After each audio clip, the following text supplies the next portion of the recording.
Class 12 Hindi objective question 2025 Bihar board.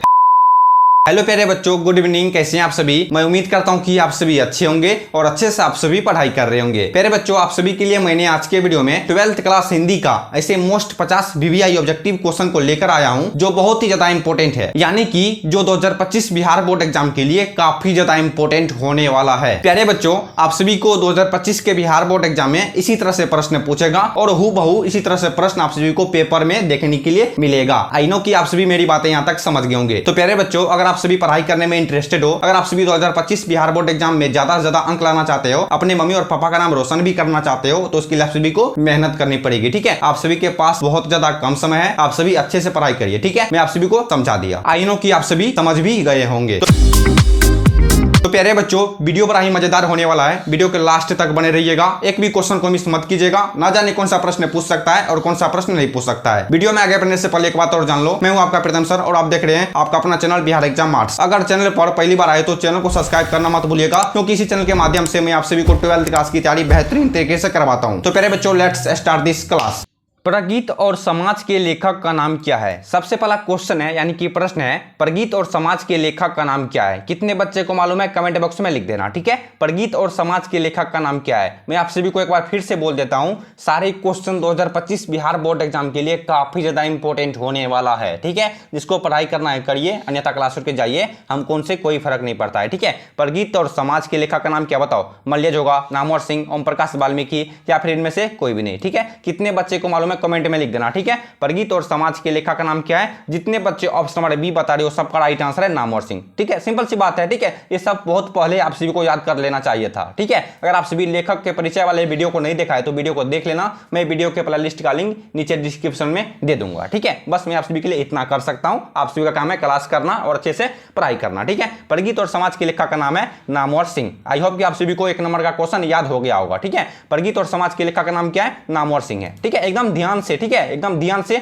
और मन लगा के पढ़ाई करना। मैं आप सभी को सिर्फ समझा सकता हूं, आप सभी का पढ़ना ही पड़ेगा, आप सभी को पढ़ना पड़ेगा। ठीक है, अब देखना क्वेश्चन है 2 नंबर में, जयप्रकाश नारायण की रचना का नाम क्या है? बताओ, सबको मालूम होगा जयप्रकाश नारायण की रचना का नाम क्या है? बताओ। अर्धनारीश्वर, बातचीत, संपूर्ण क्रांति। यार बिल्कुल ऑप्शन नंबर सी होगा राइट आंसर, संपूर्ण क्रांति। ठीक है, संपूर्ण क्रांति शीर्षक पाठ के लेखक है, यानी कि रचनाकार है जयप्रकाश नारायण जी। आप सभी को याद होनी चाहिए, जयप्रकाश नारायण की रचना का नाम क्या है? संपूर्ण क्रांति, और संपूर्ण क्रांति शीर्षक पाठ के रचनाकार है, यानी कि लेखक है। और ये क्या है? ये जो संपूर्ण क्रांति है ये एक भाषण है, याद रखिएगा। आप सभी को पूछ सकता है संपूर्ण क्रांति जो जयप्रकाश नारायण द्वारा रचित है वो क्या है? निबंध है, या फिर कहानी है, या फिर भाषण है, या फिर क्या है? आप सभी को पूछ सकता है, इसलिए मैं बोलता हूं पहले मेरी बातों को समझा करो। ठीक है, इसलिए मैं आप सभी से रिक्वेस्ट करके बोलता हूं, सबसे पहले आप सभी मेरी बातों को समझा करो, उसके बाद आप सभी कमेंट बॉक्स में रिप्लाई करना। ठीक है, समझ गए आप सभी? जयप्रकाश नारायण की रचना का नाम है संपूर्ण क्रांति। याद हो गया? अब देखना क्वेश्चन क्या है 3 नंबर में। ठीक है, हो सके तो आप सभी अपने कॉपी में नोट भी करते जाना, नहीं तो मैं आप सभी को वीडियो के अंत में बता दूंगा आप सभी वीडियो का नोट्स फ्री में कहां पर पा सकते हो। ठीक है,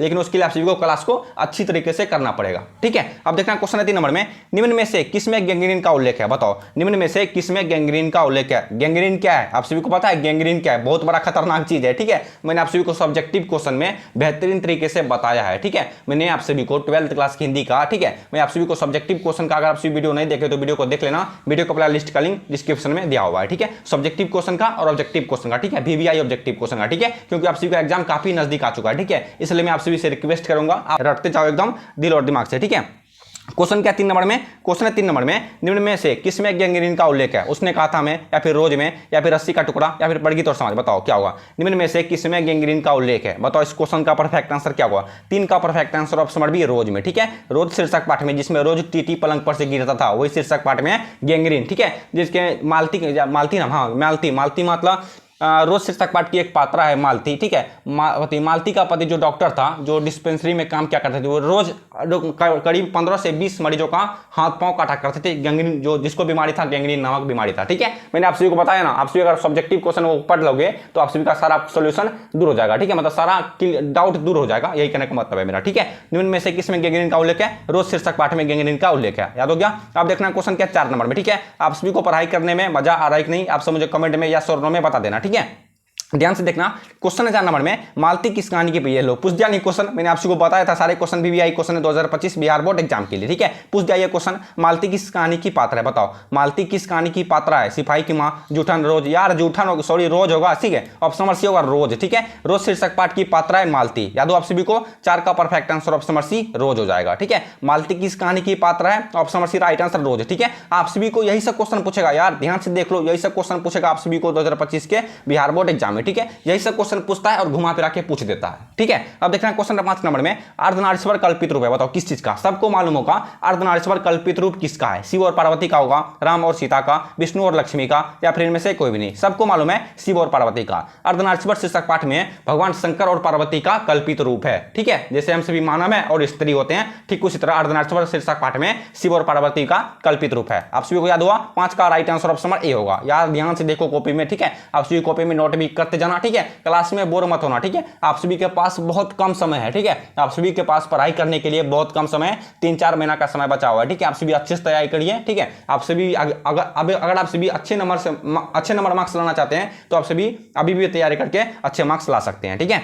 5 का परफेक्ट आंसर ऑप्शन नंबर ए हो जाएगा। अब देखना क्वेश्चन क्या 6 नंबर में, क्वेश्चन है रामधारी सिंह दिनकर किस युग के कवि हैं, बताओ 6 का परफेक्ट आंसर क्या होगा। रामधारी सिंह दिनकर किस युग के कवि हैं, बताओ 6 का राइट आंसर क्या होगा। सबसे पहला ऑप्शन है भारतेंदु युग, ठीक है। आप सभी क्वेश्चन देख लिए, रामधारी सिंह दिनकर किस युग के कवि है, भारतेंदु युग होगा, बताओ क्या होगा। चलो दूसरा ऑप्शन देखते हैं। दूसरा ऑप्शन है छायावादोत्तर युग, ठीक है। और तीसरा ऑप्शन है छायावादी युग, चौथा ऑप्शन इनमें से कोई भी नहीं। क्वेश्चन क्या था 6 नंबर में, 6 नंबर में क्वेश्चन था रामधारी सिंह दिनकर किस युग के कवि है, बताओ। Option number B right answer होगा छायावादोत्तर युग, ठीक है। 6 का perfect answer option number B छायावादोत्तर युग हो जाएगा, ठीक है। समझ गए आप सभी, 6 का correct answer option number B छायावादोत्तर युग, ठीक है। रामधारी सिंह दिनकर किस युग के कवि थे, छायावादोत्तर युग, ठीक है। देखो यहाँ पर कंफ्यूज मत होना, ठीक है। सबसे पहले अब देखो दूसरा ऑप्शन में छायावादोत्तर और तीसरा ऑप्शन है छायावादी, ठीक है। दोनों में कंफ्यूज आप सभी को नहीं होना, ठीक है। रामधारी सिंह दिनकर छायावादोत्तर युग के कवि थे, याद हो गया। अब देखना क्वेश्चन क्या 7 नंबर में, ठीक है। क्वेश्चन है बालकृष्ण भट्ट की माता का क्या नाम है, बताओ। सबको मालूम होगा, सिंपल सी बात है, 12th क्लास हिंदी के सबसे पहला चैप्टर का यह क्वेश्चन है, ठीक है। बालकृष्ण भट्ट की माता का क्या नाम है, सुशीला देवी, रजनी देवी, कंचन देवी या फिर पार्वती देवी, ठीक है। सिंपल सी बात है, ऑप्शन नंबर डी होगा पार्वती देवी, ठीक है। बालकृष्ण भट्ट की माता जी का नाम है पार्वती देवी। आप सभी को कमेंट में यह बताना है बालकृष्ण भट्ट के पिताजी का क्या नाम था। जितने बच्चे कमेंट में बता दिए मैं समझ जाऊंगा आप सभी पढ़ाई करते हो घर में बैठ करके, ठीक है। बालकृष्ण भट्ट की माता जी का नाम है पार्वती देवी, ठीक है। कमेंट करो आप सभी बालकृष्ण भट्ट के पिताजी का क्या नाम है, कमेंट करो आप सभी, ठीक है। अब देखना क्वेश्चन 8 नंबर में, माया किस शीर्षक पाठ की पात्र है, बताओ। माया किस शीर्षक पाठ की पात्र है या फिर पात्रा है, ठीक है। रोज तिरिच, सिपाही की मां, जूठन, बताओ क्या होगा, बताओ। 8 का राइट आंसर क्या होगा, माया किस शीर्षक पाठ की पात्रा है। आप सभी सोचते नहीं हो और आप सभी वीडियो को लाइक नहीं करते हो, ठीक है। आप सभी सोचा करो, ठीक है। अपने दिमाग पे जोड़ दिया करो, उसके बाद आप सभी को क्वेश्चन याद हो सकता है। अगर आप सभी मन लगा के पढ़ाई करोगे ना तो एक बार में आप सभी को याद हो जाएगा, ठीक है। अगर आप सभी ध्यान से देखोगे तो इधर ना इधर पढ़ाई कर रहे हैं, उधर कौन जा रहा है कौन नहीं आ रहा है उसको देख रहे हैं, तो याद ऐसे में याद नहीं हुई, कभी नहीं याद हुई, ठीक है। माया किस शीर्षक पाठ की पात्रा है, बताओ।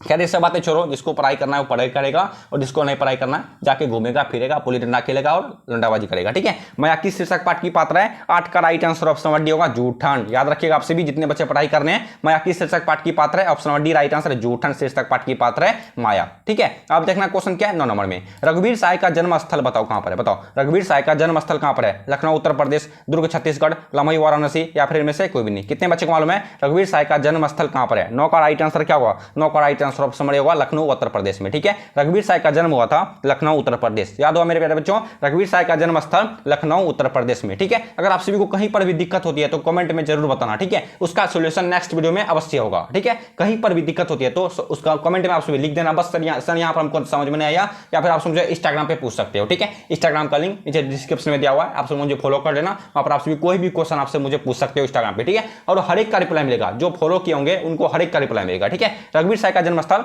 लखनऊ उत्तर प्रदेश, एक बार फिर से जान लो, सारे क्वेश्चन VVI क्वेश्चन है 2025 बिहार बोर्ड एग्जाम के लिए, ठीक है। चुटकी मारते हम सभी को याद कर लेंगे, ठीक है।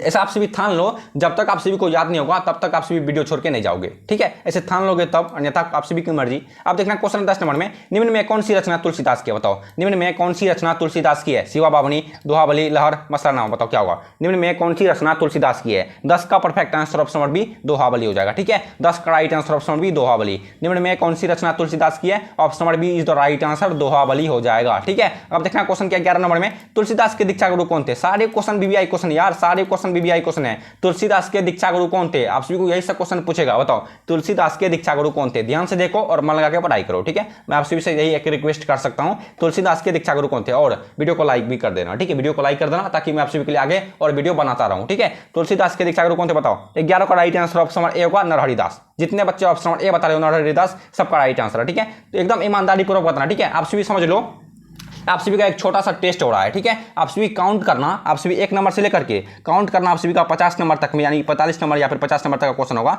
आप सभी काउंट करना यानी कि गिनती करना, आप सभी का कितना आंसर सही हुआ है, ठीक है, एकदम ईमानदारी पूर्वक। अगर जितने हम देखना चाहते हैं कितने बच्चे कितने पानी में और कितने बच्चे कितने दूध में है, ठीक है। तुलसीदास के दीक्षा गुरु नरहरिदास, याद हो आप सभी को 11 का राइट आंसर ऑप्शन ए हो जाएगा, ठीक है। अब देखना क्वेश्चन क्या 12 नंबर में, ठीक है। आप सभी को क्लास में मजा आ रहा है कि नहीं? आप समझ नहीं बताओ कमेंट में या शोरों में लिख देना। क्वेश्चन है 12 नंबर में, राधा रस केली किसकी रचना? बताओ राधा रस केली किसकी रचना है? आप सभी को मैं आपसे क्या मैं बोलूं, आप सभी को इतना ज्यादा अभी भी क्वेश्चन है। 2009 में भी पूछा था, 2010 में भी पूछा, 2012 में भी पूछा, 2014 में भी एक क्वेश्चन पूछा और 2015 में भी ये क्वेश्चन पूछा था। और मैं लिख के दे सकता हूं आप सभी को 2025 के बिहार बोर्ड एग्जाम में भी ये क्वेश्चन पूछेगा ही पूछेगा, ठीक है। राधा रस केली किसकी रचना है? सूरदास, तुलसीदास, मलिक मोहम्मद जैसी, नामादास, क्या होगा बताओ? राधा रस केली किसकी रचना है? 12 का राइट आंसर ऑप्शन बड़े सूरदास की हो जाएगा, ठीक है। राधा रस केली सूरदास की रचना है, या तो आप सभी को 12 का राइट आंसर ऑप्शन बड़े सूरदास, ठीक है। अब देखते हैं 13 नंबर में क्या क्वेश्चन है, फ्री प्रेस के मालिक कौन थे? बताओ फ्री प्रेस के मालिक कौन थे? आत्मानंद जी या फिर शिवानंद गोस्वामी या फिर सदानंद जी या फिर इनमें से कोई भी नहीं, कमेंट करो। फ्री प्रेस के मालिक कौन थे? सबका सही आंसर है, सबका सही answer option number C Sadanand ji, ठीक है। फ्री प्रेस के मालिक थे सदानंद जी, याद हो आप सभी को? फ्री प्रेस के मालिक कौन थे? फ्री प्रेस के मालिक सदानंद जी थे, ठीक है। अब देखना 14 नंबर, 1 मिनट, 14 नंबर में क्या क्वेश्चन है, ठीक है। क्वेश्चन है जयप्रकाश नारायण का जन्म कब हुआ था? ये लो सारे बच्चे को मालूम होगा, ठीक है। जयप्रकाश नारायण जी ये भारत के क्या थे आप सभी को मालूम है? बात ही ये अमेरिका के इसको दलाल कहा गया है, ठीक है। जयप्रकाश नारायण को अमेरिका का दलाल भी कहा गया है, ठीक है। किसके कारण दलाल कहा गया है? पढ़ाई करने के कारण, ठीक है। जयप्रकाश नारायण का जन्म कब हुआ था? बताओ 11 अक्टूबर 1906 या फिर 11 अक्टूबर 1902 या 11 अक्टूबर 1904, 11 अक्टूबर 1907, बताओ क्या होगा? जयप्रकाश नारायण का जन्म कब हुआ था? 14 का right answer option number B 11 अक्टूबर 1902। सिंपल सी बात है, सबका सही आंसर है ऑप्शन नंबर बी 11 अक्टूबर 1902 को, ठीक है। जयप्रकाश नारायण जी का जन्म हुआ था यानी कि बर्थ, ठीक है, जैसे हम सभी इंग्लिश में बर्थ बोलते हैं। जयप्रकाश नारायण जी का जन्म हुआ था 11 अक्टूबर 1902 ईस्वी को, याद रखिएगा यार, याद रखेगा। और आप सभी कमेंट में ये बताओ जयप्रकाश नारायण जी का निधन कब हुआ था? कितने बच्चे बता सकते हैं? देखते हैं हम सभी कितने बच्चे बता सकते हैं, ठीक है। अब देखना क्वेश्चन क्या 15 नंबर में, प्रजा सोशलिस्ट पार्टी का गठन कब हुआ? प्रजा सोशलिस्ट, एक मिनट, प्रजा सोशलिस्ट पार्टी का गठन कब हुआ? 1952 में, 1954 में, 1956, 1958, बताओ क्या हुआ? प्रजा सोशलिस्ट पार्टी का गठन कब हुआ? 15 का राइट आंसर ऑप्शन नंबर ए होगा 1952 ईस्वी को, ठीक है। प्रजा सोशलिस्ट पार्टी का गठन 1552 ईस्वी में हुआ था, याद हो आप सभी को? प्रजा सोशलिस्ट पार्टी का गठन 1952 ईस्वी को हुआ था, ठीक है। प्रजा सोशलिस्ट पार्टी का गठन 1952 ईस्वी में हुआ था, ठीक है। थोड़ा सा मिस्टेक हो गया, ध्यान थोड़ा सा भटक गया था, ठीक है। यही देखिए, एक अगर जरा से भी ध्यान भटकेगा तो आप सभी का मन उठ जाएगा पढ़ाई करने से, ठीक है। खैर मैं तो टीचर हूं, आप सभी का मर्जी। क्वेश्चन 16 नंबर में देखना, लहना सिंह के मामा कहां के रहने वाले थे? बताओ लहना सिंह के मामा कहां के रहने वाले थे? सबको मालूम होनी चाहिए लहना सिंह के मामा कहां के रहने वाले थे। बताओ बताओ बताओ बताओ बताओ बेटा क्या होगा? लहना सिंह के मामा कहां के रहने वाले थे? चंडीगढ़ के, अमृतसर के, लखनऊ, पंजाब, क्या होगा? बताओ। लहना सिंह के मामा अमृतसर के रहने वाले थे, सबको मालूम है लहना सिंह के मामा अमृतसर के रहने वाले थे, ठीक है। 16 का right answer option number B हो जाएगा, याद हो आप सभी को? लहना सिंह के मामा अमृतसर के रहने वाले थे, ठीक है। एक मिनट रुकना, मैं थोड़ा सा पानी पी लेता हूं, ठीक है। हाँ, तो आप सभी को याद हो गया लहना सिंह के मामा अमृतसर के रहने वाले थे, ठीक है। अब देखना 17 नंबर में क्या क्वेश्चन है, लहना सिंह किस कहानी की पात्र है? बताओ, सबको मालूम होनी चाहिए लहना सिंह किस कहानी की पात्र है, ठीक है। पात्र मतलब यानी कि किस कहानी का एक हकदार है, ऐसे समझो, हकदार। जैसे आप सभी अपने घर के एक मालिक होंगे, मतलब आप सभी का मालिक तो आपका पापा मम्मी हो सकता है, आप सभी अपने घर का एक जिम्मेदार होगे, ठीक है, एक हिस्सा होगे, ठीक उसी तरह एक पात्र मतलब वही होता है, ठीक है, हिस्सा। लहना सिंह किस कहानी की पात्र है? बताओ क्या होगा? सबको मालूम है, बताओ। उसने कहा था, ठीक है, उसने कहा था यार, उसने कहा था, ठीक है। 17 का right answer option number D उसने कहा था, याद रखेगा आप सभी, क्योंकि आप सभी को यही सब क्वेश्चन पूछेगा घुमा फिरा के, ठीक है। अब देखना क्वेश्चन क्या 18 नंबर में क्वेश्चन है, 1974 में बिहार प्रदेश के मुख्यमंत्री कौन थे? बताओ, सबको मालूम होनी चाहिए 1974 में बिहार प्रदेश के मुख्यमंत्री कौन थे? बिहार प्रदेश, यहाँ पर देखो, देखने वाली बात यहाँ पर है, 1974 में बिहार प्रदेश के मुख्यमंत्री कौन थे? अब्दुल गफूर, महामाया प्रसाद, अनुग्रह नारायण सिंह, श्री नरेंद्र मोदी, ठीक है। नरेंद्र मोदी नहीं होगा, ये तो अभी 2024 में भारत के प्राइम मिनिस्टर है, ठीक है, यानी कि प्रधानमंत्री है, ठीक है। 1974 में बिहार प्रदेश के मुख्यमंत्री कौन थे? सबका राइट आंसर ऑप्शन में अब्दुल गफूर हो जाएगा, ठीक है। 1974 में बिहार प्रदेश के मुख्यमंत्री अब्दुल गफूर, ठीक है। 18 का राइट आंसर ऑप्शन ए हो जाएगा, सिंपल सी बात है, ठीक है। अब देखना 19 नंबर में क्या क्वेश्चन है बालकृष्ण भट्ट ने कौन सा मासिक पत्र निकाला था? बताओ, बालकृष्ण भट्ट ने कौन सा मासिक पत्र निकाला था? प्रताप होगा, हिंदी प्रदीप, कर्मवीर या फिर इनमें से कोई भी नहीं। बताओ, बालकृष्ण भट्ट ने कौन सा मासिक पत्र निकाला था? सबका सही answer option number A B, option number B Hindi Pradeep हो जाएगा। ठीक है, बालकृष्ण भट्ट ने हिंदी प्रदीप नामक मासिक पत्र निकाला था। याद हो आप सभी को? 19 का right answer option number B Hindi Pradeep. ठीक है, याद रखिएगा आप सभी, बालकृष्ण भट्ट ने हिंदी प्रदीप नामक एक मासिक पत्र भी निकाला था। याद हो आप सभी को? अब देखना 20 नंबर में क्या क्वेश्चन है। ठीक है, क्वेश्चन है 20 नंबर, यार पढ़ लो यार, अभी पढ़ने का समय है। आप सभी को अपने मम्मी और पापा पढ़ा रहे हैं, आप सभी पढ़ लो। ठीक है, नहीं तो बाद में पछताओगे, मजदूरी करोगे। ठीक है, क्वेश्चन है 20 नंबर में, बालकृष्ण भट्ट किस युग के निबंधकार थे? बताओ, बालकृष्ण भट्ट किस युग के निबंधकार थे? प्रयाग युग, भरतेंद्र युग या फिर द्विवेदी युग या फिर इनमें से कोई भी। ठीक है, जितने बच्चे ऑप्शन नंबर सी बता रहे हो सबका गलत आंसर है, सबका गलत आंसर है। जितने बच्चे ऑप्शन नंबर सी बता रहे हो, जितने बच्चे ऑप्शन नंबर बी बता रहे हो, सबका राइट आंसर है भारतेंद्र युग। ठीक है, मैं थोड़ा सा जोक भी मारता हूँ, मैं थोड़ा सा मजाक भी कर देता हूँ। ठीक है, 20 का right answer option number B Bharatendra युग। ठीक है, मैं जिस टाइम आप सभी को लाइव पढ़ाऊंगा तब देखना मैं किस तरह से पढ़ाई करवाता हूं। ठीक है, एकदम हंसा हंसा के एकदम भाई की तरह मैं आप सभी को पढ़ाई करवाऊंगा। ठीक है, जिस टाइम मैं आप सभी को लाइव आऊंगा। ठीक है, फिलहाल के लिए मेरे पास डिवाइस नहीं है, इसी कारण मैं आप सभी के लिए लाइव नहीं आ सकता। ठीक है, बालकृष्ण भट्ट किस युग के निबंधकार थे? भारतेंद्र युग के निबंधकार थे। याद हो आप सभी को? यहां तक आप सभी को क्वेश्चन याद हुआ कि नहीं? आप मुझे कमेंट में यस और नो में बता देना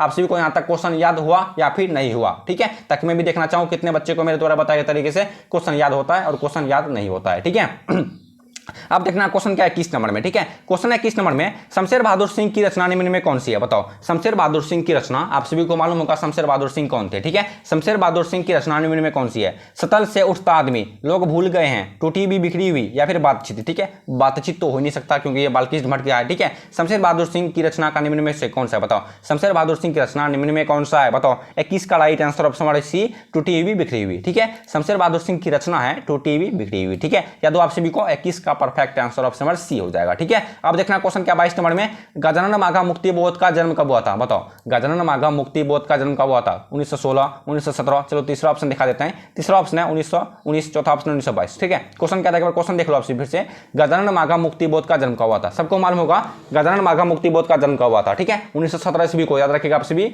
गजानन माघा मुक्ति बोध का जन्म 1917 ईस्वी को हुआ था। ठीक है, याद हो आप सभी को? 22 का right answer option number B 1917 ईस्वी में गजानन माघा मुक्ति बोध का जन्म हुआ था। ठीक है, आप देखना क्वेश्चन, एक मिनट, क्वेश्चन क्या 23 नंबर में, नावादास जी किस धारा के संत थे? बताओ, इस क्वेश्चन का परफेक्ट आंसर क्या हुआ? नावादास जी किस धारा के संत थे? शैव दर्शन के, बौद्ध दर्शन के, वैष्णव दर्शन के या फिर इनमें से कोई भी नहीं। ठीक है, जितने बच्चे को मालूम है कमेंट में लिख देना। ठीक है यार, कमेंट करने से आप सभी घबराते क्यों? ठीक है, देखो क्या 90% बच्चे कमेंट करने से घबराते हैं। ठीक है, इसका रीजन क्या है मैं आप सभी को बताऊं। इसका रीजन यह है कि कितने बच्चे सोचते हैं अगर मेरा आंसर गलत हो जाएगा तो मेरा बेइज्जती हो जाएगा। इतनी लड़की लोग कमेंट में पढ़ती है, इतनी लड़की लोग कमेंट करती है, इतनी लड़की लोग कमेंट पढ़ती है। ठीक है, वही सोचते हैं 90% लड़का यही सोचते हैं अगर मेरा आंसर गलत हो जाएगा तो मेरा बेइज्जती हो जाएगा। ठीक है यार, जिसका बेइज्जती होता है वही आगे चलकर कुछ कर पाता है। मेरी बातों को समझा करो। ठीक है, जिसका बेइज्जती होता है, अगर आप सभी दो चार व्यक्ति के समूह में, ठीक है, कुछ अगर आप बोल नहीं पाओगे तो आप सभी का कोई इज्जत नहीं है। ठीक है, जो व्यक्ति 2-4 व्यक्ति के बीच में कुछ बोल पाते हैं उसका कुछ इज्जत होता है, उसका चर्चा भी होता है। ठीक है, ऐसे मेरी सीधा सीधी कहने का मतलब है, मेरी बातों को समझ लो।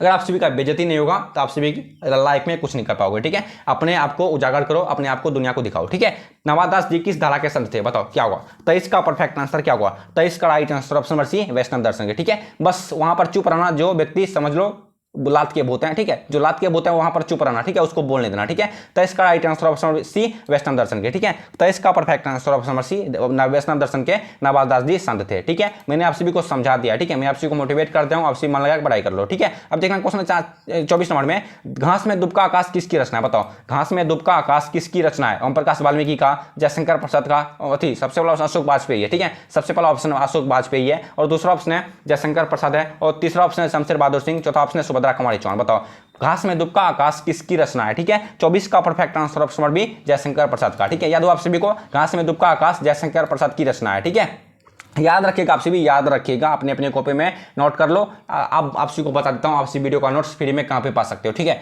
देखो आप सभी को वीडियो का फ्री में नोट्स पाने के लिए आप सब मुझे, ठीक है, व्हाट्सएप चैनल को ज्वाइन कर लेना। व्हाट्सएप चैनल का लिंक नीचे डिस्क्रिप्शन में दिया हुआ है। ठीक है, या फिर आपसे मुझे अगर आप सभी को व्हाट्सएप चैनल पर नहीं मिलता है वीडियो का नोट्स तो या फिर मैं आप सभी को एक नंबर लिख के देता हूँ या फिर डिस्क्रिप्शन में भी लिखा होगा 7632 एक मिनट पेंसिल ले लेता हूँ, ठीक है, पेंसिल लेके बताता हूँ। 76 32, ठीक है, 76 32 98 97, नोट कर लो तो असल लिखने में दिक्कत हो रहा है, ठीक है। 76 32 98 97 09, ठीक है। इस पर आप सभी अपना नाम और रोल नंबर SMS कर देना, मैं आप सभी को वीडियो का नोट्स फ्री में प्रमोट कर दूंगा PDF, ठीक है। समझ गए आप सभी। घास में दुबका आकाश जयशंकर प्रसाद की रचना है, ठीक है। अब देखना क्वेश्चन क्या 25 नंबर में, नामवर सिंह का जन्म कहां पर हुआ था, बताओ। नामवर सिंह का जन्म कहां पर हुआ था? जीयनपुर में, आवाजापुर में, काशी में या फिर वृंदावन में, ठीक है। जितने बच्चे ऑप्शन ए बता रहे हो जीयनपुर में, सबका राइट आंसर, ठीक है। नामवर सिंह का जन्म जीयनपुर में हुआ था, याद हो आप सभी को, नामवर सिंह का जन्म जीयनपुर में हुआ था, ठीक है। अब देखना क्वेश्चन क्या 25 नंबर में, एक लेख और एक पत्र के रचनाकार को, ये लो, ये तो इतना ज्यादा बीबीआई क्वेश्चन है यार, इतना ज्यादा बीबीआई क्वेश्चन है, कोई यूट्यूब पे नहीं बताएगा, ठीक है। एक लेख और एक पत्र के रचनाकार को, एकदम भाई की तरह, ठीक है।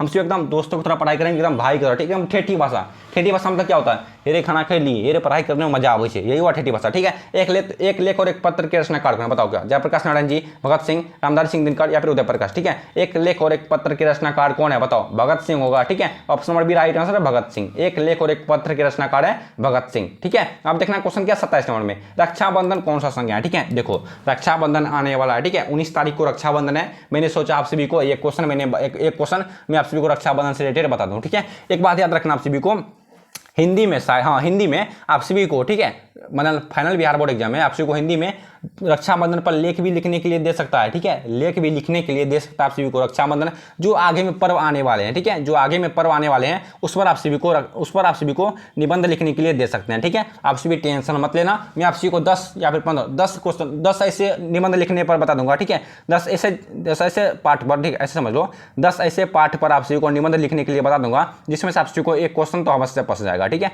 एक क्वेश्चन आप सभी को अवश्य फंस जाएगा, ठीक है, वो भी टिप्स एंड ट्रिक्स से, ठीक है। ऐसा आंसर बताऊंगा, अगर आप सभी लिख दिए एकदम हूबहू उसी तरह से लिख दिए, एकदम 5 नंबर पक्का मिलल से, ठीक है। रक्षाबंधन कौन सा संज्ञा, बताओ। रक्षाबंधन कौन संज्ञा है, व्यक्तिवाचक, समूहवाचक, जातिवाचक या फिर तरहवाचक, ठीक है। 27 का राइट आंसर क्या होगा, ठीक है, बताओ। रक्षाबंधन कौन सा संज्ञा है, 27 का परफेक्ट आंसर ऑप्शन है व्यक्तिवाचक, ठीक है। व्यक्ति के समूह में, ठीक है, व्यक्ति में हम सभी राखी बांधते हैं, अपने भाई को बहन राखी बांधते, ठीक उस तरह रक्षाबंधन जो व्यक्तिवाचक संज्ञा है, ठीक है, व्यक्तिवाचक हो जाएगा 27 का राइट आंसर, ठीक है। याद रखिएगा, आपसे भी यही सब क्वेश्चन पूछेगा यार, यही सब क्वेश्चन पूछेगा, ठीक है। अगर आपसे भी व्याकरण से रिलेटेड क्वेश्चन वीडियो चाहते हो, ठीक है, अगर आपसे भी व्याकरण से रिलेटेड वीडियो चाहते हो जो आप सभी को 100 क्वेश्चन या फिर 50 क्वेश्चन, ठीक है, अगर आप सभी चाहते हो व्याकरण का भी वीडियो तो आप मुझे कमेंट में लिख देना, सर व्याकरण का भी वीडियो बनाइए, जो मोस्ट बीबीआई ऑब्जेक्टिव क्वेश्चन है, जो आप सभी को पूछ सकता है बिहार बोर्ड एग्जाम में, ठीक है, फाइनल बिहार बोर्ड एग्जाम में 2025 में, ठीक है। मैं आप सभी के लिए वीडियो 2-4 वीडियो लेके चलाऊंगा व्याकरण वाला, ठीक है। अब देखिए क्वेश्चन है, मलिक मोहम्मद जैसी की मृत्यु कब हुई, बताओ। मलिक मोहम्मद जैसी की मृत्यु कब हुई, बताओ। लगभग 1540 या फिर लगभग 1544 या फिर लगभग 1548 या फिर लगभग 1552, क्या होगा, बताओ। मलिक मोहम्मद जैसी की मृत्यु कब हुई थी? फिर थोड़ा सा पानी पी लेता हूं, ठीक है। हाँ, तो हम सभी कहते हैं, हम सभी 28 नंबर की क्वेश्चन करते हैं, ठीक है। मलिक मोहम्मद जैसी की मृत्यु कब हुई, बताओ। 28 का right answer option number C, लगभग 1548 ईस्वी में, ठीक है। मलिक मोहम्मद जैसी की मृत्यु लगभग 1548 ईस्वी में हुई थी, याद रखिएगा यार, याद रखिएगा, ठीक है। अब देखना क्वेश्चन क्या 29 नंबर में, ठीक है। क्वेश्चन 29 नंबर में हम सभी आज की वीडियो में 45 या फिर 50 या फिर 55 क्वेश्चन को कवर करेंगे, ठीक है। हो सके तो 45 भी कर सकते हैं, हो सके तो 50 भी कर लेंगे, या हो सके तो 55 भी कर लेंगे, ठीक है। खैर 45 या फिर 50 करेंगे, ठीक है। क्वेश्चन है, मोहन डाकेश के बचपन का नाम क्या था, बताओ। मोहन डाकेश के बचपन का नाम क्या था? मदन मोहन गोगलानी, कृष्ण मोहन गोगलानी या फिर रामकृष्ण मुगलानी या फिर राधा कृष्ण मुगलानी, बताओ क्या। मोहन डाकेश के बचपन का नाम क्या था? कितने बच्चे को मालूम है? 29 का परफेक्ट आंसर ऑप्शन नंबर ए होगा, मदन मोहन मुगलानी, ठीक है। मोहन डाकेश के बचपन का नाम मदन मोहन मुगलानी, याद हो आप सभी को, मोहन डाकेश के बचपन का नाम है मदन मोहन मुगलानी, ठीक है। आप सभी ईमानदारी पूर्वक बताना आप सभी का यहां तक में कितना आंसर सही हुआ है। और एक बात फिर से सुन लो, मदन मोहन डाकेश के बचपन का नाम मदन मोहन गुगलानी, ठीक है। जैसे मोहन डाकेश के बचपन का नाम था मदन मोहन गुगलानी, ठीक उसी तरह आप सभी का बचपन में किस नाम से आप सभी को पुकारा जाता था, आप सभी कमेंट में जरूर लिखना, ठीक है। आप सभी को बचपन में किस नाम से पुकारा जाता था, आप सभी कमेंट में जरूर लिखना, ठीक है। लजाना मत, ठीक है, लजाना मत, शर्माना बिल्कुल भी मत, ठीक है। देखो मैंने आप सभी को पहले ही बता दिया, पहले भी आप सभी को मोटिवेट कर दिया, ठीक है। लजाओगे तो कुछ नहीं कर पाओगे, ठीक है। मोहन डाकेश के बचपन का नाम मदन मोहन गुगलानी, ठीक है। 29 का राइट आंसर ऑप्शन ए हो जाएगा, ठीक है। अब देखना 30 नंबर में क्या क्वेश्चन है, मुन्नी कौन थी, बताओ। मुन्नी कौन थी? सुखनी की बेटी, रजनी की बेटी, विष्णु की बेटी, yes option number C, Vishnu की बेटी, ठीक है। मुन्नी कौन थी? मुन्नी विष्णु की बेटी थी, विष्णु भी हो सकता है या फिर विष्णु भी हो सकता है, ठीक है। जो दिखाई दे टिक मार देना, ठीक है। मुन्नी कौन थी? विष्णु की बेटी थी, ठीक है। अब देखना 31 नंबर में क्या क्वेश्चन है, प्रकृति वर्ण से संबंधित कविता, बताओ। प्रकृति वर्ण से संबंधित कविता कौन सी है? गांव का घर, उषा, हार जीत, क्या होगा, बताओ। प्रकृति वर्ण से संबंधित कविता, प्रकृति वर्ण से संबंधित कविता।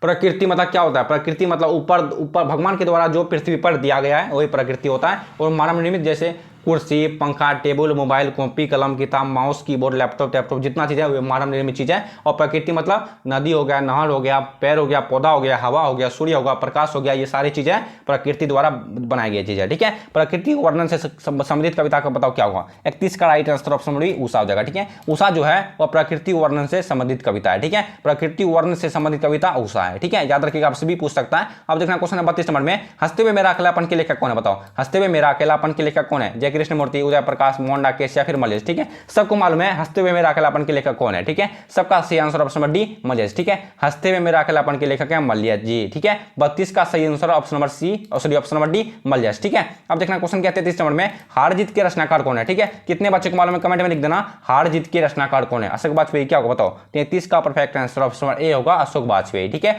हार जीत शीर्षक पाठ के लेखक हैं अशोक वाजपेयी। याद हो आप सभी को, हार जीत शीर्षक पाठ के रचनाकार हैं। देखो आप सभी को रचनाकार, लेखक या फिर 2-3 तरीका है। ठीक है, जिसे आप को पूछ सकते हैं, जैसे हार जीत के रचनाकार कौन है, हार जीत शीर्षक पाठ के लेखक कौन है, हार जीत के रचयिता कौन है, आप को 2-3 तरीका से पूछ सकता है। बस घुमा फिरा के पूछेगा, बस आप को याद रखना है, याद रखना है, दिमाग में नोट करके रखना है। ठीक है, बस आप से यही एक रिक्वेस्ट है, एक रिक्वेस्ट और है, आप वीडियो को लाइक कर दो, चैनल पर पहली बार है तो चैनल को सब्सक्राइब भी कर लेना। ठीक है, बस आप से यही एक रिक्वेस्ट है। हो सके तो आप भी अपने दोस्तों के पास शेयर भी कर देना, जो अपने दोस्तों से जलता नहीं होता है। ठीक है, जो अपने दोस्तों से नहीं जलता होगा वो अपने दोस्तों के पास शेयर भी कर देगा। ठीक है, हार जीत के रचनाकार कौन है? अशोक वाजपेयी। ठीक है, अब देखना 34 नंबर में क्या क्वेश्चन है, एक मिनट 34 नंबर में क्वेश्चन है, भगत सिंह के पिता और चाचा, ठीक है, किसके सहयोगी थे? बताओ, भगत सिंह के पिता और चाचा किसके सहयोगी थे? चंद्रशेखर आजाद के, लाला लाजपत राय के, पाकिस्तान के या फिर सुखदेव सिंह के? ठीक है, जितने भी बच्चे ऑप्शन नंबर सी बता रहे हो सबका गलत आंसर है। ठीक है, सबका गलत आंसर है, और जितने बच्चे ऑप्शन नंबर बी बता रहे हो लाला लाजपत राय के, सबका राइट आंसर है। ठीक है, भगत सिंह के पिता और चाचा लाला लाजपत राय के सहयोगी थे। ठीक है, मतलब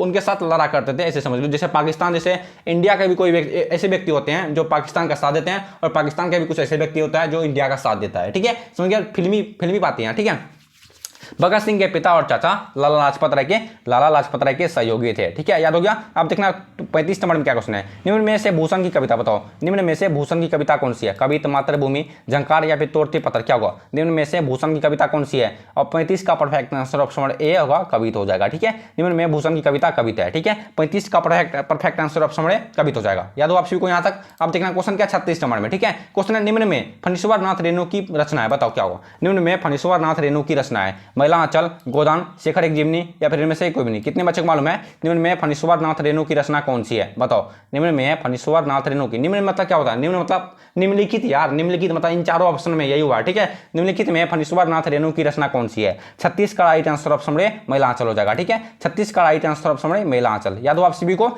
याद हो गया होगा। ठीक है, अब देखना 37 नंबर में क्या क्वेश्चन है। यार प्यास बहुत ज्यादा लगता है ना, प्यास बहुत मात्रा में भी प्यास लग रहा है हमको। क्वेश्चन है 37 नंबर में, वो स्थान जहां सेना रहती है क्या कहलाती है? सबको मालूम होगा वो स्थान जहां पर सेना रहती है क्या कहलाती है। ठीक है, इस वीडियो में मैंने आप सभी को व्याकरण से 2 क्वेश्चन पूछा था। ठीक है, कौन कौन क्वेश्चन? एक तो सबसे पहला हो गया था रक्षाबंधन कौन सा संज्ञा है, वो तो व्यक्तिवाचक हो गया। और दूसरा क्वेश्चन ये है, वो स्थान जहां सेना रहती है वह क्या कहलाती है? ठीक है, छावनी कहलाती है। याद रखिएगा आप सभी, वो स्थान जहां सेना रहती है वहां से भी छावनी कहते हैं। ठीक है, पाकिस्तानी नहीं, छावनी। ठीक है, वैसे तो पाकिस्तान को मैं वैसे गलत नहीं किसी को बोल रहा हूँ। ठीक है, किसी को मैं गलत नहीं बोल रहा हूँ, बस आप सभी को समझा रहा हूँ। ठीक है, वो स्थान जहाँ सेना रहती है उसे हम सभी छावनी कहते हैं, ना कि केंद्र, ना कि बंकर, ना कि जेल। ठीक है, अब देखना 38 नंबर में क्या क्वेश्चन है, मलिक मोहम्मद जैसी कैसे कवि है? बताओ, मलिक मोहम्मद जैसी कैसे कवि है? ज्ञान मार्गी, कृष्ण मार्गी, प्रेम मार्गी? क्या होगा? मलिक मोहम्मद जैसी कैसे कवि है? मलिक मोहम्मद जैसी प्रेम मार्गी कवि है। ठीक है, 38 का राइट आंसर ऑप्शन नंबर सी।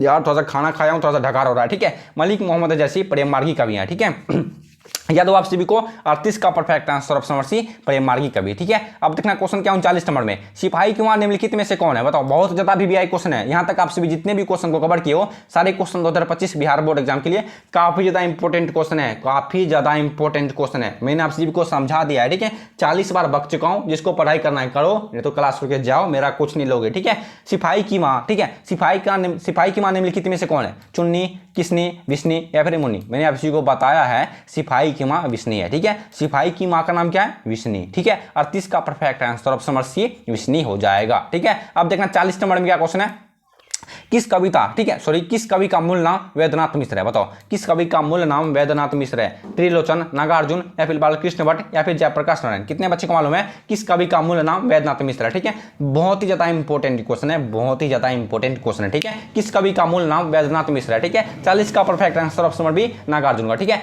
नागार्जुन का, ठीक है, नागार्जुन का मूल नाम वैद्यनाथ मिश्र है। ठीक है, नागार्जुन का मूल नाम वैद्यनाथ मिश्र है। याद हो आप सभी को यहां तक? 40 का perfect answer option number B Nagarjuna का मूल नाम वैद्यनाथ मिश्र है। ठीक है, याद हो गया। अब देखना क्वेश्चन क्या 41 नंबर में। देखो आज के वीडियो में मात्र 45 क्वेश्चन को हम सभी कवर करेंगे। ठीक है, 50 क्वेश्चन को छोड़ दो, वीडियो के पोस्टर पे लिखा हुआ है 50 क्वेश्चन, बस उससे कुछ लेना देना हम सभी को नहीं है। ठीक है, आप सभी टेंशन मत लेना, आप सभी का एग्जाम आते आते। ठीक है, आप सभी जितने बच्चे 2025 में फाइनल बिहार बोर्ड का एग्जाम देने वाले हैं वो बच्चे टेंशन मत लेना, मैं आप सभी का एग्जाम आते आते ऐसे ऐसे ऑब्जेक्टिव क्वेश्चन को कवर करवा दूंगा, आप सभी का सारा टेंशन दूर होते चले जाएगा। ठीक है, बस आप सभी अपना प्यार और सपोर्ट बनाए रखना। ठीक है, हर एक चैप्टर का यानी कि हर एक सब्जेक्ट का भी। ठीक है, आप सभी वीडियो को देखते नहीं हो, आप सभी वीडियो को पूरा देखा करो, उसके बाद आप सभी को कुछ हो सकता है। ठीक है, क्वेश्चन 41 नंबर में, ओ सदानीरा शीर्षक का संबंध किस विधा से है? ओ सदानीरा शीर्षक का संबंध किस विधा से है? उपन्यास, निबंध, कहानी या फिर सारांश? बताओ क्या होगा? ओ सदानीरा शीर्षक का संबंध किस विधा से है? 41 का right answer option number B निबंध। ठीक है, 41 का perfect answer option number B निबंध हो जाएगा। ठीक है, या तो आप सभी को 41 का सही उत्तर ऑप्शन नंबर बी हो जाएगा। ठीक है, अब देखना क्वेश्चन क्या 42 नंबर में,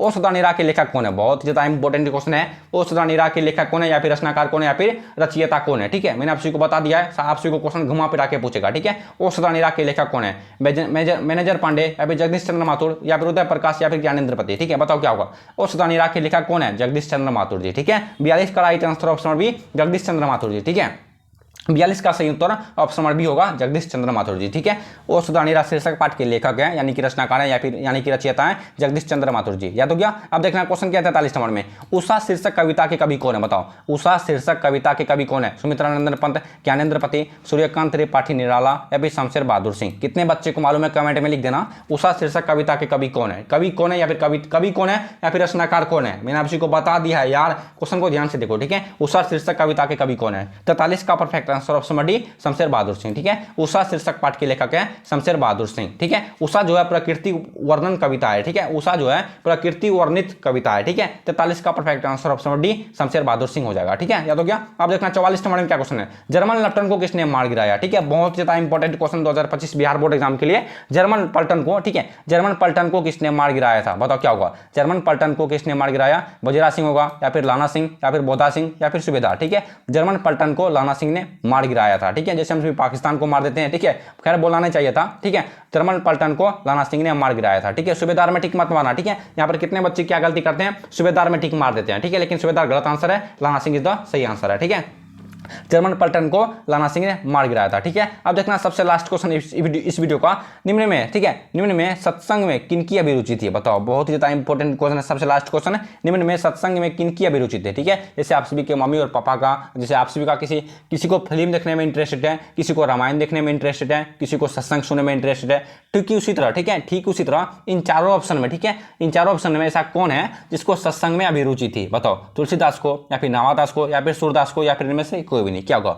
निम्न में सत्संग में किनकी अभिरुचि थी? सत्संग में क्या होगा? बताओ, 45 का सही उत्तर ऑप्शन नंबर सी होगा सूरदास की। ठीक है, याद रखिएगा आप सभी, सूरदास को सत्संग में बहुत ज्यादा अभिरुचि थी। ठीक है, जैसे आजकल के दौर में तो सब कुछ डिजिटल हो चुका है, अभी आज के क्या चाहिए आपसे? छमक खिलो और फिल्म देखनी चाहिए, और में साउथ मूवी देखनी चाहिए। ठीक है, साउथ मूवी देखेगा, हिंदी मूवी नहीं, वो भी साउथ मूवी। ठीक है, खैर जैसे बातें छोड़ो, निम्न में सत्संग में किनकी अभिरुचि थी? सूरदास की अभिरुचि थी। आई होप कि आप सभी को आज के वीडियो में मजा आया होगा, और आप सभी को सारा क्वेश्चन मेरे द्वारा बताए गए तरीके से याद हो गया होगा। ठीक है, अगर आप सभी को सारा क्वेश्चन याद हो गया तो वीडियो को लाइक कर दो, चैनल पर पहली बार आए तो चैनल को सब्सक्राइब भी कर देना, हो सके तो अपने दोस्तों को पास शेयर भी कर देना जो अपने दोस्तों से नहीं जलता है। ठीक है, आगे आपकी मर्जी है। ठीक है, तब तक आप सभी जम के तैयारी करेंगे, तब तक मिलेंगे नेक्स्ट वाले वीडियो में, तब तक के लिए bye bye, tata see you. ठीक है।